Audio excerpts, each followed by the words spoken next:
So hey guys, welcome to our channel Sigma Institute of Excellence. My name is Aman Prajapati. तो आज हम कर रहे हैं गाला का एसएस का पेपर नंबर 2। ठीक है, सारी सेक्शंस यहाँ पे है, section A B C D. ठीक है, तो देखो सेक्शन ए के आंसर्स तो वो मैं करने वाला हूँ, यहाँ पे टिक करने वाला हूँ। बाकी सबके हमने आंसर ऑलरेडी लिखे हुए हैं। तो डिस्ट्रक्शन देखो, जो हमारा पहला है यहाँ पे मैं आपको आंसर लिख देता हूँ। ये फिर मसलिन ऑफ धक्का होता है हमारा, मैच बॉक्स, किंग अशोका का 5 स्टूपास, डिस्ट्रक्शन ऑफ फॉरेस्ट मैंने पहले ही लिख दिया, सोलर एनर्जी प्लांट ये हमारा माधोपुर में आया है। ठीक है, evil of a monopoly in cost मतलब का होता है प्राइवेटाइजेशन। ठीक है, ये सारे मैचिंग के आंसर्स थे, आप देख लो। ठीक है, चलो अब द ड्रेनेज सिस्टम ऑफ ये ट्रू फॉल्स है। ठीक है, तो the drainage system is unique, तो वो एकदम ट्रू लाइन है। आप अपने टेक्स्ट बुक में आपने पढ़ा होगा कि वो जो ड्रेनेज सिस्टम था एक यूनिक फीचर था। फिर भवभूति रोट हर चरित और बायोग्राफी ऑफ किंग हर्षा, ये गलत स्टेटमेंट है, ये फॉल्स है। Inside periodical is publish for the consumer education and awareness, ठीक ये एकदम ट्रू है। ठीक है, India is included in the category of the highest human development countries, तो इसका आंसर है भाई फॉल्स, ये ऐसा नहीं था। The constitution can play an important role in the eradication of a communalism, तो ये भी स्टेटमेंट एकदम फॉल्स है। ओके, तो हमारे ट्रू फॉल्स भी हो चुके हैं। देखो true false true false false. ठीक है, चलो आप देख लो। फिर है फिल इन द ब्लैंक्स। यहाँ पे Agra is regarded as a one of the 7 wonders in the of the world, तो उसका आंसर है Taj Mahal. One of the 7 wonder से 7 अजूबे जिसको बोला जाता है, ऐसे ही शायद लाइन था, ताजमहल है इसका answer. The people of India live their life with the feelings of a coexistence. Irrigation is practised in 38 of a nets on area in India. ठीक है, the Kadana Wanakbori multipurpose project is on Mahisagar river पे वो हुआ था वो project. ठीक है, the national highway number 44 connects to Kanyakumari, तो भाई वो श्रीनगर से कन्याकुमारी तक कनेक्ट करती है, हाईवे नंबर 44, ये आपको पता होना चाहिए। अब हमारा एमसीक्यूज है, who had address the world religious conference, तो भाई स्वामी विवेकानंद थे। 7वें चैप्टर में ये लाइन है, वो जो आपको, ठीक है, डी इसका आंसर है, यहाँ पे लिख देता हूँ। फिर इसका आंसर है अरे after arranging the following multipurpose project from north to south which option seems to be correct, तो आपको मैप में ये सब बताया होगा कि ये वाला प्रोजेक्ट यहाँ पे था, तो इसका आंसर डी है कि भाखरा नगर से वो, फिर ये चंबल वैली, ये इसका करेक्ट ऑर्डर है। नॉर्थ से साउथ मतलब ऊपर से नीचे तक, नॉर्थ से साउथ तक बीच में कितने ऐसे प्रोजेक्ट है, ऐसे लाइन में लिखना है। मतलब सबसे पहले भाखर नागल था, फिर चंबल वैली, फिर नर्मदा, और फिर इसका आंसर है हमारा डी। ठीक है, चलो आगे बढ़ते हैं। Which river in Odisha as a delta, तो भाई महानदी एक ऐसी रिवर है जहाँ पे वहाँ पे डेल्टा है। Which type of economy does India have, mixed economy है भाई इंडिया में। ओके, चलो which of the following economic activities included in the secondary sector, तो manufacture of a nuclear weapons ये हमारा सेकेंडरी सेक्टर का इकोनॉमिक एक्टिविटी है। Okay, अब हमारा है यहाँ पे ये गलती से लिख दिया गया है, वैसे वो आंसर भी है ही। देखो विच rank does India holds in Asia and in the world, हमें 2 रैंक पूछे गए, इन रेलवेज की बात हो रही है कि रेलवे में एशिया में और वर्ल्ड में कौन सा रैंक है। तो भाई एशिया में इंडिया का पहला रैंक है, इंडिया में एशिया का पहला रैंक है, और वर्ल्ड में चौथा रैंक है, ये आपका आंसर है। ठीक है, तो ये हमारा है what are Gujarat the major pipelines यहाँ पे कौन सी है, तो वो हमारा था नहीं, वो सबसे पहली लाइन थी हमारी, एक सेकेंड बस,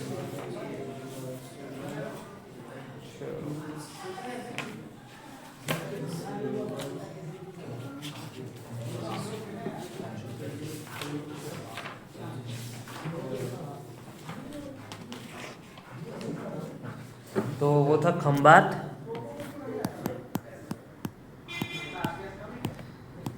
फिर ऐसे हाइफन था, फिर धूरावन, फिर कोयली, फिर है अहमदाबाद। ये इतनी मेजर पाइपलाइंस है, ठीक है। वो चलो, which is the natural factor of production. Factor of production 4 होते हैं, लैंड, लेबर, कैपिटल, एंटरप्रेन्योर। तो इसमें से नेचुरल कौन सा है? नेचुरल मतलब तो वो है लैंड। क्या है?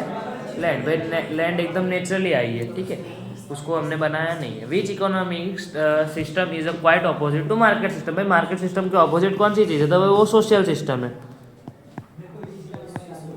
चलो, तो इसी के साथ हमारा सेक्शन ये खत्म होता है। एक बार फिर से मैं स्क्रॉल कर रहा हूँ आपके लिए, ये हमारे सब आंसर्स है, ठीक है, देख सकते हैं, धीरे धीरे स्क्रॉल कर रहा हूँ, सब टिक किए हुए हैं। चलो देख लो आप।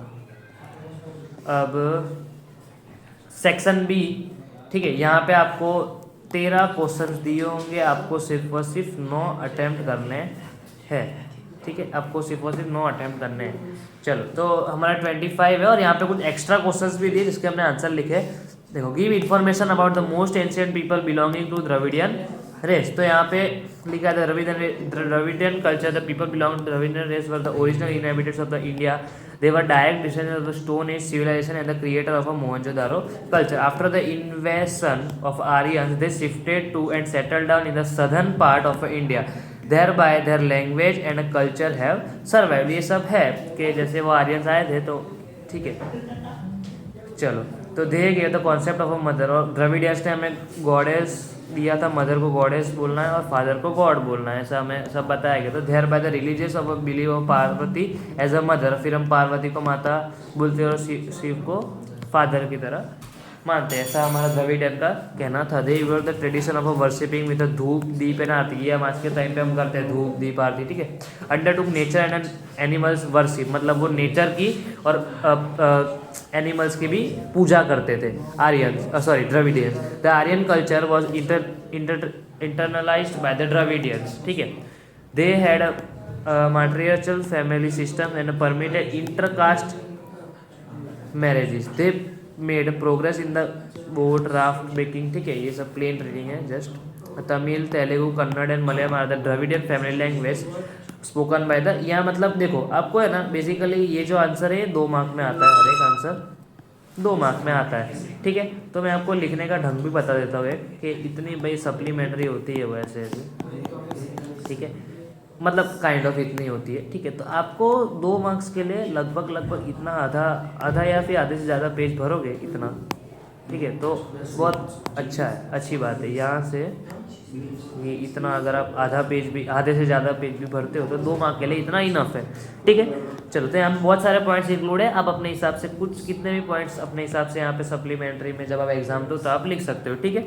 चलो, अब फिर यहाँ पे एक दूसरा और में क्वेश्चन है 25 के और में, Dravidian have contributed greatly to the development of Indian culture, explain the statement. ये भाई हमने जो अभी आंसर पढ़ा वही है, इसका भी आंसर जो हमने अभी पढ़ा ना, ये रहा, यहाँ से वो आंसर शुरू होता है, यही वो आंसर है, दोनों क्वेश्चन के लिए हमारा ये आंसर है, ठीक है। अब यहाँ पे 26 नंबर है, which are the things included in India's natural culture. तो देखो भाई, कैटर टू अवर नीड्स, ठीक है, it is a free gift of a nature to us, nature का एकदम, ठीक है, Indians nature it is unique and varied, it includes mountains, forest, desert, river, streams, ये सब हमें नेचर ने हमें बहुत कुछ दिया, माउंटेन दिया, फॉरेस्ट, ठीक है, ये सब। फिर it is contributed to develop the cultural heritage, cultural heritage में भी उसका बहुत सारा योगदान है। अब 27 number, name the metal items produce by the artisans of a Lothal.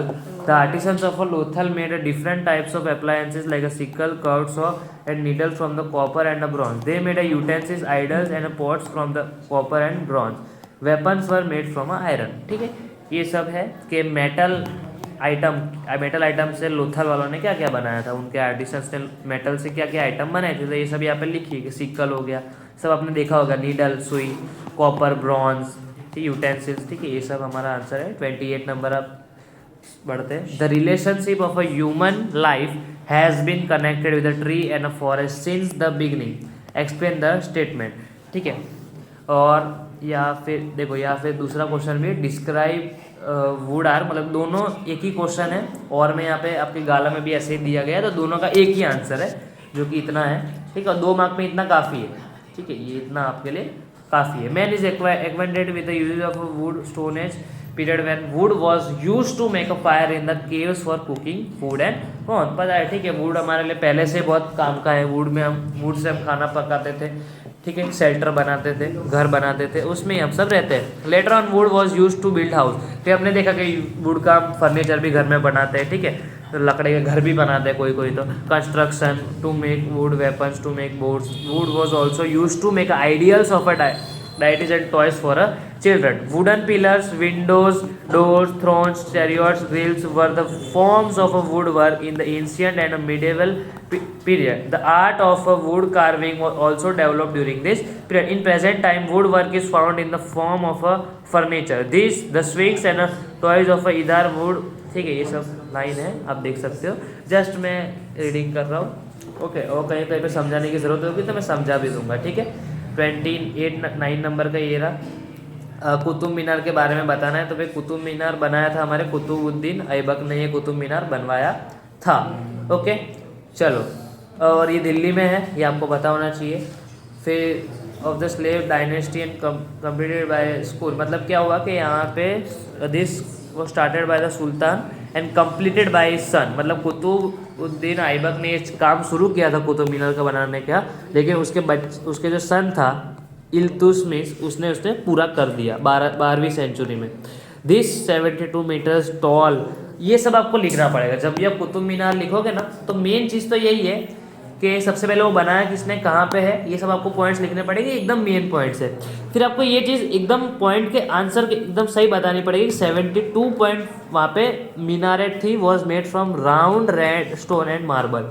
It's circumference, ये भी आपको अच्छी तरह से बताना पड़ेगा सर्कमफ्रेंस कितना था उसका। At the base which gets progressively reduce to at the top, मतलब जो कुतुब मीनार नीचे से कैसा बड़ा है और ऊपर से ऊपर जाके वो छोटा हो जाता है, तो ये सर्कल, ये सर्कमफ्रेंस है, क्या है, सर्कमफ्रेंस। तो ये था हमारा 13.75 और ये है हमारा 2.75, तो ये पूरा कुतुब मीनार का, ये सब आपको एकदम डिट्टो लिखना पड़ेगा। Verses from a Quran have been engraved, और कुरान की कुछ लाइनें, कुछ वर्सेस भी यहाँ पे लगाई गई है, वहाँ पे लिखी गई है एनग्रेव्ड दीवालों पे, ठीक है। It is the tallest stone minaret in India, India में इससे ऊंची मीनारेट आज कोई है नहीं, ओके। चलो, अब है अजंता केव्स, और वाला क्वेश्चन है, एक्स्ट्रा क्वेश्चन है, ठीक है, ये मतलब 29 में एक एक्स्ट्रा क्वेश्चन भी है, राइट है, ये सब गाला में से दिए गए, ठीक है, मतलब अच्छा है दिए गए तो ज़्यादा प्रैक्टिस हो गए क्वेश्चंस की। Right a brief note on Ajanta cave, the famous Ajanta cave situated in Maharashtra Aurangabad district near the village Ajanta, ठीक है, एकदम सिंपल लाइन था। और ये हमारा भाई 1819 में इसको हमारे जॉन स्मिथ ने इसको काम फेमस आर्ट वर्क मतलब रीडिस्कवर किया, ठीक है, और इसको एक famous art work of sculpture के नाम से बताया गया कि एक बहुत बढ़िया स्कल्पचर है, क्या, अजंता केव्स। 1819 में ये डिस्कवर हुआ था, जॉन स्मिथ ने किया था, ये लाइन सबसे इंपॉर्टेंट है, ठीक है। चलो, अब उसके अंदर अब हमारा मेन चीज़ें शुरू होती है, ये जो चीज़ें है ना, ये आपको अगर 2 मार्क में आप लिख रहे हो सम, तो आपको ये चीज़ें बतानी एकदम कंपलसरी डिट्टो से छापना पड़ेगा। Its 29 caves are divided into caves based on wall paintings and cave based on a sculpture. Wall painting से एक caves को डिवाइड किया गया है और स्कल्पचर से भी कुछ caves को डिवाइड किया गया है। The caves numbered 1 to 10, 16, 17 have a beautiful wall paintings on themes in the Buddhist religion.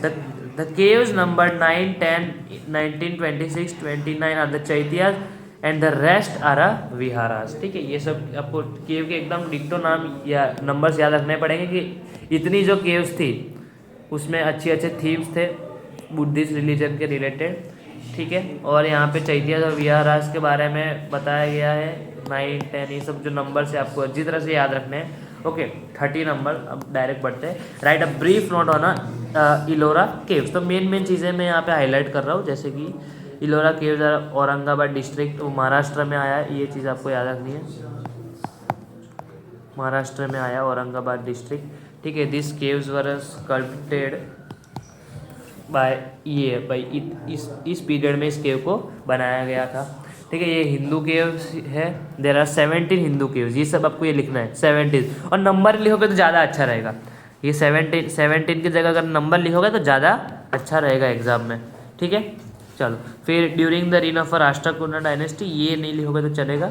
आपको लिखना है कि 17 हिंदू केव्स थी, फिर 12 बुद्धिस्ट केव्स थी और 5 जैन केव्स। जो मेन चीज़ें वो मैं हाईलाइट कर रहा हूँ यहाँ पे। और जो कैलासा टेम्पल था ना, वो कहाँ पे था भाई? केव नंबर 16 में था, ठीक है, जो कि सिंगल रॉक पे था। कैसा? सिंगल रॉक से उसको पूरा बनाया गया था। तो ये पूरी लाइन भी बहुत इंपॉर्टेंट है। फिर उसकी हाइट, ये सब मीटर कितना वाइड है, हाइट कितनी है, लेंथ कितनी है, ये सब आपको बताना पड़ेगा अगर दिया गया हो तो। ये 50 मीटर, 33 मीटर, ये 30 मीटर उसकी हाइट थी, 33 मीटर उसका वाइड था, और वो लॉन्ग मतलब लेंथ उसकी थी इतनी। इलोरा केव्स रिप्रेजेंट, ठीक है। चलो अब एक्स्ट्रा में एक क्वेश्चन है भाई, बृहदेश्वर टेम्पल के बारे में बताओ। ओके, तो दिस भाई तमिलनाडु में थंजावुर डिस्ट्रिक्ट में इसको यहाँ पे बनाया गया है उसे। यहाँ पे है वो Chola king Raja Rajavan had build this. भाई 1003 और 10 तक ये चीज़ बनाई गई थी। इतने मतलब 7 साल तक ये चीज़ बनाई गई थी, 7 साल तक टाइम लगा था इसको बनाने में। Hence it is also known as a Rajeshwar temple. इसको Rajeshwar temple, sorry, Rajeshwar temple के नाम से भी ज़्यादा जाना जाता है। क्यों? क्योंकि ये राजा ने बनवाया था।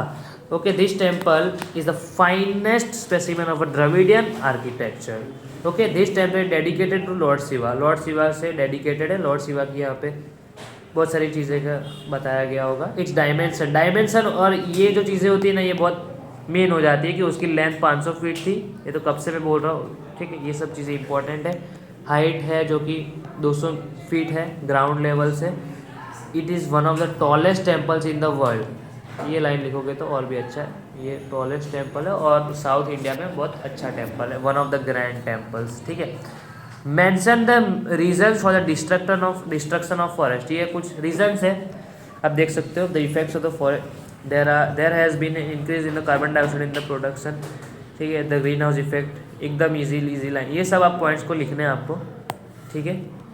चलो ये वाला, फिर ये वाला भी इम्पोर्टेंट, सॉइल इरोजन, मतलब सारे ये तो पॉइंट्स में है, हमने लिखे इसलिए इम्पोर्टेंट है। देखो, global warming has been increased, the amount of rainfall has decreased, ठीक है। तो जैसे जैसे फॉरेस्ट मतलब वो जंगल में आग लगती है, जंगल अगर नष्ट हो जाता है तो ये इम्पैक्ट हमें देखने को मिलते हैं। There has been an increase in droughts, मतलब सूखा आ जाता है, क्योंकि बारिश बोला जाता है कि पेड़ की वजह से बारिश आती है। फिर यहाँ पे many wild animals have lost their habitats. अगर जंगल ही नहीं रहेंगे तो इंसान, वो जानवर कहाँ जाएंगे? Wild animals approach human settlement in the search of food and water. फिर जो वाइल्ड एनिमल्स है वो कहाँ जाते हैं भाई? ह्यूमन, जहाँ पे शहरों में आ जाते हैं, क्योंकि जंगल तो अब बचे नहीं, फॉरेस्ट तो अब बचे नहीं, तो वो हमारे लिए यहाँ पे आ जाते हैं हमारे एरिया में फूड और वाटर के लिए। There has been an increase in incident of killing domesticated animals of the shepherds by the car, ठीक है। ये नहीं लिखोगे चलेगा। सम हैज़ बीन एक्सटिंक्ट, मतलब गायब हो रहे हैं, धीरे धीरे विलुप्त हो रहे हैं। ओके, अब सेंचुरी का मतलब क्या होता है? देखो, sanctuary are those protected where provision is to protect and conserve those wild animals which are facing from the danger of extinction. Sanctuary का मतलब होता है कि जो स्पीसीज, जो भी एनिमल्स, जो भी वाइल्ड एनिमल्स खतरे में हो, उनका बचाने का, उनका काम क्या है? उन एनिमल्स को बचाने का। तो फिर कुछ गवर्नमेंट ने इसके लिए बहुत कुछ रूल लाया होगा। देखो, the state government establish a sanctuary for the protection of special species, मतलब जो स्पीसीज धीरे धीरे विलुप्त होती जा रही थी, तो उसके लिए एक सेंचुरी बनाने में गवर्नमेंट ने ऑर्डर दिया। Human activities can be carried out, ठीक है। ये लिख सकते हो कि वहाँ पे human activity carried out with in a limit, certain limit, जैसे कि उस, जैसे पूरा एक एरिया है, इतना एरिया है, ठीक है, ये इतना एरिया है, तो इतने एरिया में सेंचुरी है, तो इस एरिया में कोई इंसान पेड़ पौधे नहीं काट सकता, ऐसा मतलब कुछ रूल्स होंगे, ठीक है। After getting permission from the authority, grazing can be practised from the domesticate animal, मतलब यहाँ पे जो भी है पूरी वाइल्ड लाइफ सेंचुरी का जो भी अथॉरिटी होगा उससे परमिशन लेनी पड़ेगी कि हम हमारे एनिमल्स को चरा रहे हैं, ठीक है। फिर पेरियार, चंद्रप्रभा, इतुरनागा, ये उसके एग्जाम्पल्स है। इतुरनागा देखो, हमें लास्ट में मैप में इतुरनागा को बताना भी है कि वो कहाँ पे है, वो भी हम देख लेंगे। और फेमस सेंचुरीज, ठीक है। चलो 32 number, mention the states where manganese is available in India. अब ऐसे स्टेट्स के बारे में बताना है कि जहाँ पे मैंगनीज अवेलेबल है, और मैंगनीज के बारे में थोड़ा लिख देना, फिर उसका स्टेट्स के भी मेंशन कर देना, ठीक है। चलो यहाँ पे वैसे स्टेट मेंशन नहीं किए। Manganese is mainly used in the making of a steel. This steel is tensile and is also strong, okay. फिर it is used for making the belts, rods etcetera. With the mixing of a manganese the steel rails, ठीक है। देखो ये इसके states जो है ना, वो एक लाइन यहाँ पे आप ऐड कर देना, ठीक है। मेन जो लाइन है वो स्टेट्स के बारे में है कि उड़ीसा है, कर्नाटका, ठीक है, मध्य प्रदेश एंड गोवा, ये सब जो है are counted as a major state, are counted as a major state of manganese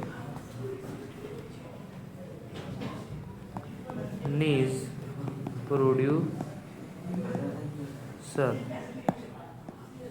चलो अब ये हो गया, ये पूरा आप देख लेना, ये आप स्क्रीनशॉट ले लेना। चलो अब गिव इन्फॉर्मेशन अबाउट मीका। तो मीका एक ट्रांसपेरेंट है, एक इलास्टिक है, उसके बारे में बताया। नॉन कंडक्टर एक चीज़ है of a heat electricity, electricity है ये, इलेक्ट्रिसिटी नहीं है, इलेक्ट्रिसिटी। चलो it can withstand with a very high voltage of electricity. Telechat is a why it is used in instrument like a heaters which was electricity for heating iron etc as insulator। सब चीज़ें हैं यहाँ पे आप देख लेना। Give sign एक sign देता है। फिर बिहार, झारखंड ये स्टेट्स है जहाँ पे मीका को ज़्यादा उगाया जाता है। Mica is also found in Karnataka, ठीक है। और यहाँ पे उसके रिजर्व मतलब वो इकट्ठा करके रखा गया है इधर। चलो इंडिया जो है first rank in the world in mica production. ये लाइन सबसे पहले लिखने की होती है ना, ये लाइन सबसे पहले लिखने की होती है कि मीका जो होता है ना, मीका प्रोडक्शन वो इंडिया में सबसे फर्स्ट रैंक पे होता है, ठीक है। चलो state the uses of a coal. The main uses of a coal are as a follows, ठीक है। ये सब है उसके यूजेज, ये हमारा आंसर्स है। ये हमारा पहला पॉइंट है जो कि आप देख सकते हो। ये दूसरा पॉइंट है, ये तीसरा, ये सब है। थर्स कोल इज अ कोल के बारे में, ठीक है। चलो ज़्यादा आपका टाइम वेस्ट नहीं कर रहा मैं। फिर ये है एक्स्ट्रा क्वेश्चन है जहाँ पे लाइमस्टोन के यूजेस बताए पूछे गए हमें। तो भाई बिल्डिंग कंस्ट्रक्शन में काम आता है एक तो, use in the production of cement, cement बनाने में और बिल्डिंग कंस्ट्रक्शन में काम, ठीक है। It is also use in a furnace for smelting iron, chemical industry, chemical industry iron को स्मेल्ट करने में काम आता है, ठीक है। ग्लास, पेपर, कलर इंडस्ट्री सबको बनाने में काम आता है, okay. Where are the centres of a chemical fertiliser industry located in Gujarat. तो यहाँ पे, ठीक है, ये सब है कि कितने कौन से सेंटर्स है जो कि where the centre chemical fertiliser के सेंटर्स पूछे गए गुजरात के अंदर। तो ये कुछ सेंटर्स है, ठीक है। एकदम बेसिक लाइन था, एक ही लाइन में आंसर आपका खत्म हो चुका है। लेकिन आप कुछ भी केमिकल फर्टिलाइजर इंडस्ट्री के बारे में कुछ और ऐड कर सको तो आप कर सकते हो। 2 मार्क में आप थोड़ा आपको पेज तो आधा पेज तो आपको करना ही पड़ेगा जैसे मैंने आपको बताया, ओके। चलो अब ये एक्स्ट्रा क्वेश्चन है उसी का 34 का कि mention the centres of a paper industry. यहाँ पे कौन सी इंडस्ट्री थी भाई, केमिकल फर्टिलाइजर इंडस्ट्री। यहाँ पे पेपर इंडस्ट्री के बारे में पूछा गया है कि centre of a paper industry are Ahmedabad है भाई, राजकोट है, सूरत है, वापी है, वलसाड है और वडोदरा, ठीक है। अब 35 number, right brief information about. चलो सेक्शन सी नीचे देखो 35 नंबर ये रहा हमारा, देख सकते हो। Right information about the cement industry के बारे में यहाँ पे लिखा गया है। 6% ऑफ वर्ल्ड ऑफ सीमेंट के काम आता है, ठीक है। ये सब है, आप पूरा देख सकते हो, पूरा स्क्रीनशॉट ले सकते हो। चलो फिर एक्स्ट्रा क्वेश्चन है where are sugar and jaggery factories located why. तो ये है पूरा इसका आंसर है कि शुगर और लोकेटेड कहाँ पे है और वो लोकेटेड वहाँ पे क्यों होती है। भाई आपको पता है कि शुगर कैन जब लेते हैं तो शुगर कैन की इंडस्ट्री वहाँ पे बनाई जाती है जहाँ पे शुगर कैन उगते हैं, क्योंकि ट्रांसपोर्टेशन खर्चा ना हो ना भाई। शुगर कैन अगर यहाँ पे उगते हैं, इस जगह पे शुगर कैन है, तो उसके बाजू में एक फैक्ट्री होती है शुगर कैन की, ताकि भाई ज़्यादा इधर उधर से सामान को ले जाने में खर्चा ना हो, उसका खर्चा भी ना हो, ठीक है। द फैक्ट्रीज प्रोड्यूसिंग, ये थोड़ा रीड कर लेता हूँ मैं, देखो। Sugar cane is heavily in weight, has a tendency to decompose, it start squeezing after its reaping and the amount of sugar decrease, so it would be squeeze within 24। अब sugar cane को है ना, जैसे ही हम निकाल देते हैं उसको, जैसे हम उसको कट कर देते हैं, ठीक है, तो उसको 24 घंटे के अंदर अंदर उसे स्क्वीज मतलब पूरा निचोड़ के उसके अंदर का पूरा जो शुगर है उसको निकालने में आता है, ठीक है। तो ये मैंने पूरा ऐसे कर दिया, ठीक है, ये इतना ही आंसर है, सॉरी, ठीक है, आप देख सकते हो। चलो अब यहाँ से 36 नंबर का है, what special provisions have been made for the weaker section in the constitution. तो यहाँ पे है कॉन्स्टिट्यूशन के बारे में भाई इतना ही लिखा गया है यहाँ पे, इतना, ठीक है, ये सब पॉइंट्स हैं, देख सकते हो, ठीक है, ये पूरा। चलो ओके, अब ये है हमारा extra question, explain the difference between the insurgency and terrorism. ये भाई इतना आंसर है, भाई क्या होता है इंसर्जेंसी, टेररिज्म क्या होता है, उसके बारे में डिफरेंस बताया गया है, एकदम इजी। और यहाँ पे भी है 5 पॉइंट्स है टोटल भाई, 2 मार्क के हिसाब से आप कितने 3-4 पॉइंट भी लिख सकते हो, 5 पॉइंट लिखने की ज़रूरत नहीं है। जितने भी आंसर है यहाँ पे आप उसके 2-2 मार्क के हिसाब से आधा आधा पेज भर दो भाई, आपको बिल्कुल पूरा आंसर मिल जाएगा। तो देखो ये जो 37 नंबर है बहुत बड़ा है, 37 नंबर जो है वो बहुत बड़ा है। तो आप जितने पॉइंट, जैसे कि टेररिज्म क्या होता है वो बता दो सबसे पहले, ठीक है, ये एक पॉइंट कवर हो गया। ओके, फिर यहाँ पे most terrorism with other country, ये फिर ये आप लाइन लिख सकते हो, okay, easy targets for terrorist, ठीक है, और the no religion violence terrorist, ठीक है, killing the name of the religion. तो ये वाला भी आप लिख सकते हो, ठीक है, कुछ भी 3-4 पॉइंट, क्योंकि आपको 2 मार्क ही लिखना है, 2 मार्क का यहाँ पे लिखना है, तो उसके हिसाब से आप हाफ पेज भरो, ठीक है। चलो ये हो गया हमारा सेक्शन नंबर सी। तो यहाँ पे बेसिकली आपको 9 क्वेश्चन दिए होंगे, कितने 9 क्वेश्चन दिए होंगे, आपको 6 अटेम्प्ट करने हैं, ठीक है। और हमारा एक न्यू चैनल भी है सिग्मा एजुकेशन 2.0, तो उसको भी सब्सक्राइब कर लेना।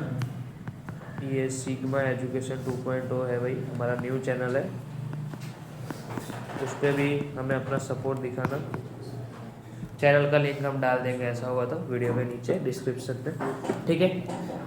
38 number, explain the importance of architectural style of a gopuram. Gopuram means gopuram, ठीक है, एंट्रेंस ऑफ द टेम्पल होता है, उसके बारे में ये पॉइंट्स है, ठीक है, इतने। चलो फिर है केव्स, केव्स के बारे में यहाँ पे ये एक्स्ट्रा क्वेश्चन है, केव्स इन गुजरात। तो भाई इतनी सारी केव्स होती है भाई, ये बहुत बड़ा है, ठीक है। ये देखो केव्स है जूनागढ़, उसमें 3 केव्स होती है, बावापारा, ऊपर कोटा और caves of Khapra Kodia coat, ठीक है। फिर खम्बालिदा केव्स वर डिस्कवर्ड, ये सब आपको लिखना है भाई, ये इसमें डिस्कवर्ड हुई थी, ये सब आपको बहुत इंपॉर्टेंट है। जब भी ये केव्स वाला जो होता है वो IMP होता है, ठीक है, कि यहाँ पे 16 केव्स थी भाई, बावापारा में 3 लेयर्स में थी, 1st एंड 2nd सेंचुरी में इसको बनाया गया था, ठीक है। फिर ये इसको 2nd सेंचुरी या तो फिर 4th सेंचुरी में बनाया गया था, ऐसा अज्यूम करने में आता है, ठीक है। फिर इस केव्स में 20 पिलर्स थे, ओके। तो ये सब चीज़ें आपको लिखनी पड़ेगी। चलो ये हमारा हो गया, ये जो पूरा केव्स के बारे में था वो यहाँ तक था, तलाजा केव्स, सना केव्स, धनक केव्स, चिंजारी जार, कपरा कोडिया, ये सब 8 केव्स है टोटल, ठीक है, ये आपको याद रखना है। चलो, और इस हमारा वीडियो भी है सिग्मा सर का, तो आप देख सकते हो, ठीक है। Write about the Jain temples at Dilwara के जैन टेम्पल्स के बारे में बताओ। तो भाई ये है दिलवारा जैन टेम्पल्स, कहाँ पे आए भाई, राजस्थान में आए, माउंट आबू में, okay. This temples have achieved world heritage culture and most artistic carving work, ठीक है। This marbles temples were built by Vimal Shah and Vastrapul who were minister in Gujarat during the Solanki period, ठीक है, ईजी है। चलो और 8, ठीक है, ये हो गया। पिलर इंस्क्रिप्शन के बारे में अब पूछा गया है भाई, the Mauryan emperor Ashoka started, ये हमारा क्वेश्चन हो गया यहाँ पे, ठीक है। अब हमारा एक्स्ट्रा क्वेश्चन है, ये इतना आंसर है उसका, नहीं और भी है, इतना है। चलो देखो, the Mauryan emperor Ashoka started the practice of engraving erected pillars, there are the best specimen engraving on the stone. तो जो पिलर इंस्क्रिप्शन था वो एक बेस्ट स्पेसिमेन था, जहाँ से हमें अशोका पिलर भी मिला था, ठीक है, जिसके बारे में आपने पढ़ा होगा। This pillars are made from a single rock से इस पिलर को किया गया था। Religious edicts were engraved on a Brahmi script. Brahmi script के उसके ऊपर लिखा गया था, जो पिलर था उसके ऊपर ब्राह्मी स्क्रिप्ट से लिखा गया था। ओके चलो, अब pillar inscription emperor Ashoka erected Ambala, Meerut, Allahabad, Sarnath. Sarnath का पिलर तो आपको पता ही होगा, pillar of Sarnath, one of the best specimen of Sanchi, Kashi, Patna, Bodh Gaya. ठीक है चलो, ये सब है। और आपको पता होगा सारनाथ का जो पिलर है वो चार लायन है, अलग अलग डायरेक्शन देख रहे हैं, ये नॉर्थ, साउथ, ईस्ट, वेस्ट। यहाँ पे एक लायन है, यहाँ पे भी एक लायन है, यहाँ पे 4 डायरेक्शन में लायन है।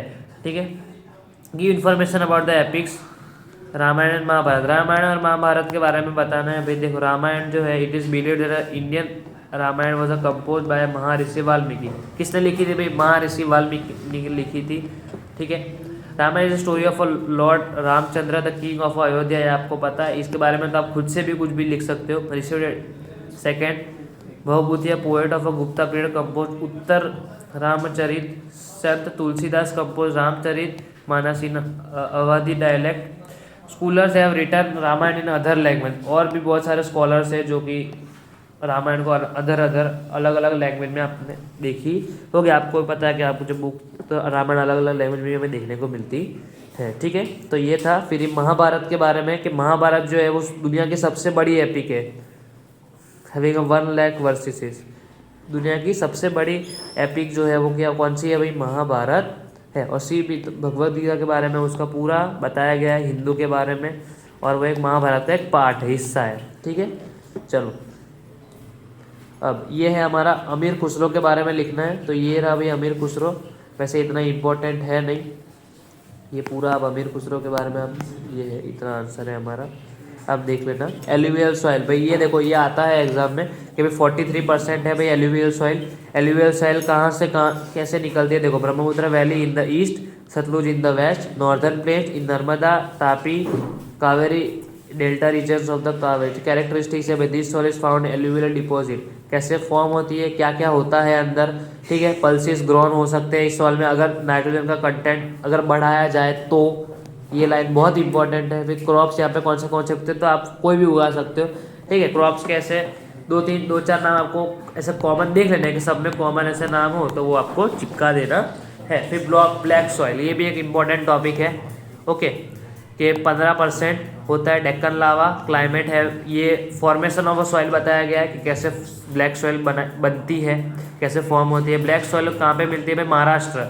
भाई जब भी ब्लैक सॉइल का आपको आए तो या तो आपको महाराष्ट्र पे कर देना है या तो आपको गुजरात पे कर देना है। ठीक है, गुजरात और महाराष्ट्र, क्योंकि हम गुजरात से तो हमें गुजरात का ज़्यादा इजी रहता है याद रखने में। ठीक है, जितनी चीज़ें ईजी रहेगी याद रखने में उतना ही आप एसेस में ज़्यादा लिख पाओगे। ठीक है, तो ये था हमारा पूरा, इतना आंसर है। ठीक है, ये आप देख सकते हो। चलो, अब यहाँ पे सोलिटरी रिसोर्स, इंडिविजुअल रिसोर्स और ग्लोबल रिसोर्स क्या होता है वो देख लेना। 3 पॉइंट्स है यहाँ पे, ये पूरा एक आंसर है, इसका 3 मार्क मिलेगा आपको।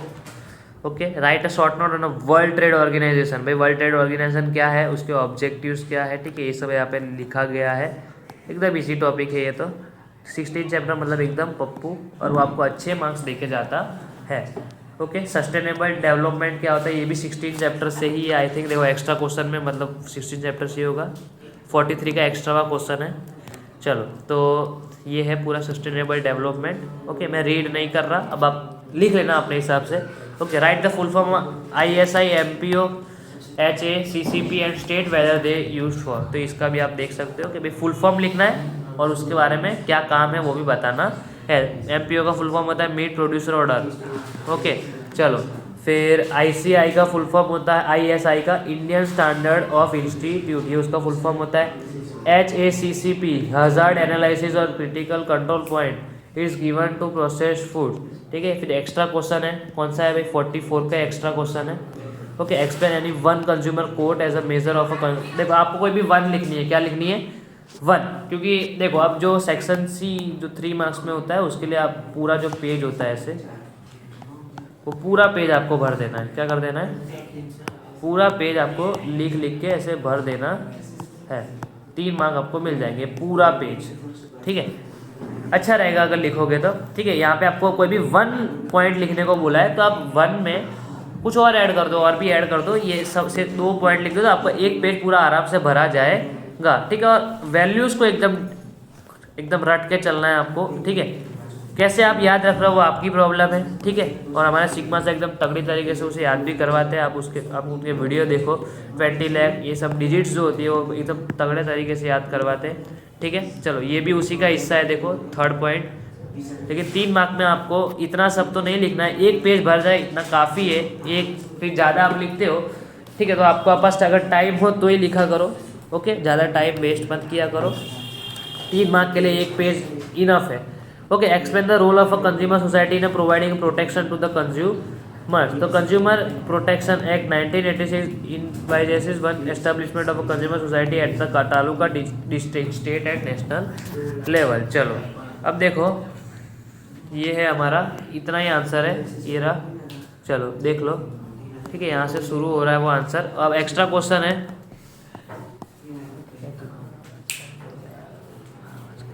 चलो, how are the consumer exploited, right any 3 points, state the malpractice to exploit the consumer.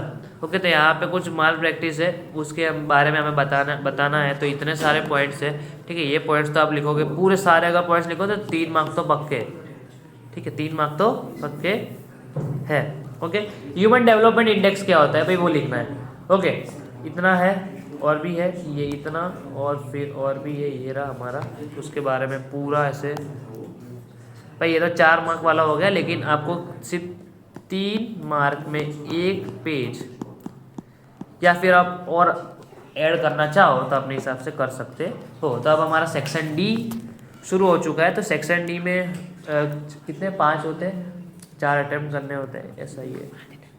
5 attempt करने के, 47, 48, 49 और मैप कंपलसरी होता है। टोटल 6 होते हैं। 6 में से एक तो मैप होता है और 5 में से आपको 4 लिखने होते हैं, ऐसा ही है।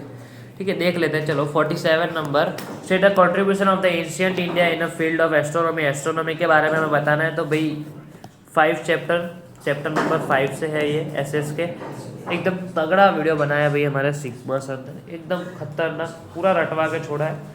Write about the progress made in the mathematics in ancient India. ये भी उसी का टॉपिक है, एकदम अच्छी तरह से पढ़ाया गया है। ओके, पूरा वीडियो देखना भाई, ये 2 मार्क्स तो पक्के। ये चैप्टर 5 और ये 2 जो है ना, चैप्टर 5 इसका 4 मार्क और इसका 4 मार्क, तो इन दोनों का जब आप प्लस करोगे तो 8 मार्क तो आपका कंफर्म है। इतना तगड़ा पढ़ाया है। ठीक है, चलो, और ये भी उसी का हिस्सा है। मैथमेटिक्स एक बहुत बड़ा पोर्शन है। ठीक है, अगर पूरा 2 पेज भरते हो। सेक्शन डी के लिए क्या, सेक्शन डी अगर आप लिख रहे हो तो 4 मार्क में आपको 2 पेज भरने पड़ेंगे। ठीक है, चलो, तो ज़्यादा अच्छा रहेगा। चलो 49 number, describe the various types of farming. Farming में कितने टाइप की, 3 टाइप की होती है। एक होती है ऑर्गेनिक फार्मिंग, एक होती है सस्टेनेबल फार्मिंग, होती है मिक्स फार्मिंग। तो ये पूरा ही है, उसके बारे में आप देख सकते हो 3 पॉइंट्स। चलो, अब एक्स्ट्रा क्वेश्चन में टाइप्स ऑफ फार्मिंग, भाई ये एकदम इंपॉर्टेंट है, आता है, ये आता है, IMP है ये भी एकदम, पिछली बार बोर्ड के एग्ज़ाम में आया भी था। ये रहा भाई 6 टाइप्स की फार्मिंग है। सब्सिस्टेंस फार्मिंग, जहाँ पे जो फार्मर होता है वो अपने खुद के लिए फार्मिंग करता है। ड्राई फार्मिंग एकदम सूखी खेती है। झूम कल्टीवेशन, फॉरेस्ट के 2-3 साल तक काम करने का। फिर 5वां है प्लांटेशन, एग्रीकल्चर इंटेंसिव फार्मिंग। ठीक है, चलो 50 नंबर है भाई, state the technical reform. Technical reforms है इंडियन एग्रीकल्चर में। ठीक है, name the institution working on the agriculture research eight national level.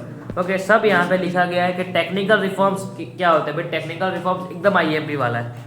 ठीक है, ये भी IMP है, ये भी आता है, या तो टेक्निकल रिफॉर्म्स या तो इंस्टीट्यूशनल रिफॉर्म्स, IMP। ठीक है, नीचे वाले का कुछ पता नहीं, नेम द इंस्टीट्यूशन बताया गया, तो इंस्टीट्यूशन के नाम लिखने हैं हमें, जो कि ये है ICAR और DIR, ये 2 इंस्टीट्यूशन है एग्रीकल्चर के। ये सब आपको पूरे नाम लिखने हैं। तो बेसिकली एक सेकेंड, ये जो हमारा टेक्निकल रिफॉर्म्स है उसके कितने पॉइंट्स थे, एकदम तगड़ा पढ़ाया उसमें भी। ठीक है, वो भी एकदम मस्त आपको याद करवा के छोड़ा है हमारे सिग्मा सर ने। अगेन बहुत अच्छे वीडियोस है वो सब। ओके, टेक्निकल रिफॉर्म से भी 5, 6, 8 पॉइंट्स है टेक्निकल रिफॉर्म से। अगर आप 8 पॉइंट्स लिखते हो तो एकदम बेस्ट है, ठीक है। चलो अब 51 number, explain the ideas of a world labour market. World labour market के बारे में बताना है, ठीक है। इतना सब है, आप देख सकते हो, यहाँ तक ही है बस, ये इतना हमारा आंसर है, ठीक है। पूरा बॉक्स करके रखा है। और एक्स्ट्रा क्वेश्चन है भाई, देखो यहाँ पे स्टेट द अनएम्प्लॉयमेंट, ये हमारा एक्स्ट्रा क्वेश्चन है, ठीक है। आप देखोगे प्रायर टू द, ये पूरा यहाँ से लेके यहाँ तक है इतना, ठीक है। फिर poors live in a rich India, okay, ये इतना इंपॉर्टेंट नहीं है, आता नहीं है इतना, और इसका आंसर बहुत छोटा है। वैसे आप कुछ अपने हिसाब से खुद भी ऐड करो, तो 2 पेज आपको भरने हैं, अब वो आपको देखना है कैसे भरते हो आप, ठीक है, एग्जाम में, ठीक है। ये देखो, ये कौन सा है, 53 नंबर, बहुत बड़ा आंसर है इसका। Why is it necessary to have a general knowledge about the laws. Laws के बारे में क्यों पता होना चाहिए भैया? अगर कानून के बारे में पता होगा तो लोग गुनाह करने से डरेंगे, ठीक है, फिर भी नहीं डरते। चलो, ये इतना बड़ा आंसर है भाई, देख लो, पूरा बॉक्स बना रहा हूँ, 2 बार सॉल्व किया। अब 54 नंबर, मैप जो होता है वो कंपलसरी होता है। कैसा होता है? कंपलसरी, ठीक है। सेक्शन डी था हमारा, कहाँ गया? चलो सेक्शन डी कहाँ पे, ये रहा 47 51,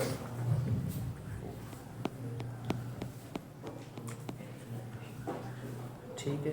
चलो अब 54 नंबर, ये है हमारा मैप, 4 मार्क मिलेंगे, और मैप कंपलसरी होता है, बाकी क्वेश्चन में से आपको ऑप्शंस मिलते हैं, ठीक है। तो यहाँ पे ये जो है, ये पूरा एक क्वेश्चन है, ओके।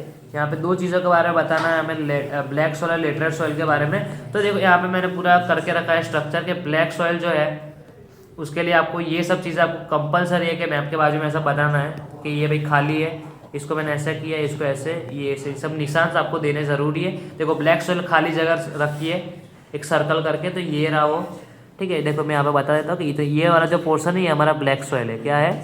Black soil. गुजरात में या तो महाराष्ट्र में आप 2 जगह बता सकते हो, ठीक है। फिर आता है हमारा लेटराइट सॉइल। लेटराइट सॉइल कहाँ पे आती है? देखो लेटराइट सॉइल जो होती है ना, ये पूरा एरिया, ये यहाँ पे, ये जो है ना, ये वाला एरिया इतना, ठीक है, पता चल रहा है? ये वाला एरिया आपको लेटराइट सॉइल के लिए बता देना है भाई, ऐसे मैंने उसको बताया गया है कि ऐसे ऐसे चौकड़ी, ये आपको निशान दे देने हैं इस हिसाब से, ठीक है। चलो फिर है हमारा दचीगाम। दचीगाम भाई आता है जम्मू एंड कश्मीर में। कहाँ पे? ये रहा जम्मू एंड कश्मीर में, ये रहा हमारा दचीगाम, ठीक है, आप देख सकते हो। चलो फिर है वाइल्ड लाइफ सेंचुरी इतुर नागर में। इतुर नागर भाई यहाँ पे आता है तेलंगाना में, ये रहा इतुर नागरम, ठीक है। फिर 1 रीजन प्रोड्यूसिंग ग्राउंडनट। अब ग्राउंडनट जो है ना, ग्राउंडनट मतलब गुजरात। ग्राउंडनट मतलब क्या? गुजरात पे बिना आंख बंद किए टिक कर देना है। देखो ग्राउंडनट के लिए मैंने पूरा बॉक्स फिल कर दिया है, आप देख सकते हो, यहाँ पे भी पूरा बताया गया है। ये जो है पूरा जो पोर्शन है ये मेरा है पूरा ग्राउंडनट का, ठीक है। फिर शुगर केन। शुगर केन कहाँ गया?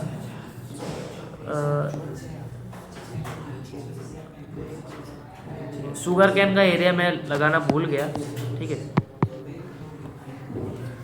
ठीक है। शुगर केन के लिए मैं क्रॉस मार देता हूँ, ठीक है, आपके लिए। ये है हमारा शुगर केन, ठीक है।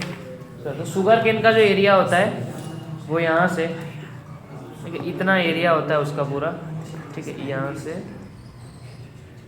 ये इतना पूरा एरिया कवर कर लेता है हमारा। ऐसे वो आपका है ना, जो 10 चैप्टर है ना, उसमें ऐसे ऐसे करके ये यूपी तक, फिर वो आधा थोड़ा बहुत वो आ जाता है, और इतना इतना जो है ये हमारा पूरा ये है। इसमें हम क्रॉस मार देते हैं तो आपको पता रहे, ये क्रॉस हमारी निशानी है, ठीक है। ये आपको शुगर केन के लिए माननी है, ओके। चलो तो इतना जो पोर्शन है ये हमारा शुगर केन के लिए जाता है, ठीक है। फिर है कोलकाता। कोलकाता भाई आता है वेस्ट बंगाल में, ठीक है, और ये इधर आता है एकदम स्टार पे जो मैंने किया है ना यहाँ पे। तो ये बेसिकली क्या है, जूट इंडस्ट्री वहाँ पे है, centre of a jute producing jute, jute यहाँ पे बनता है, ठीक है। फिर 1 centre of a silk textile industry. Silk textile industry कहाँ पे है? तो यहाँ पे नाम भी देखे रखा है, श्रीनगर और वाराणसी। अगर नाम देखे रखा तो आपको वही बताना, अगर नहीं देखे रखा तो आप कुछ भी बता सकते हो। तो श्रीनगर आता है भाई जम्मू एंड कश्मीर में, या तो श्रीनगर को बताओ, ठीक है, या तो वाराणसी को बताओ, दोनों का एक ही मार्क मिलेगा आपको, दोनों बताओगे तो भी आपको एक ही मार्क मिलेगा। ये वाराणसी यूपी में, तो सबको पता है वाराणसी कहाँ पे आया है। ओके, तो guys this is sigma Institute of excellence. Thanks for watching. ये था हमारा गाला का पेपर 2। सारे सेक्शंस यहाँ पे कवर हो चुके हैं। Thanks for watching.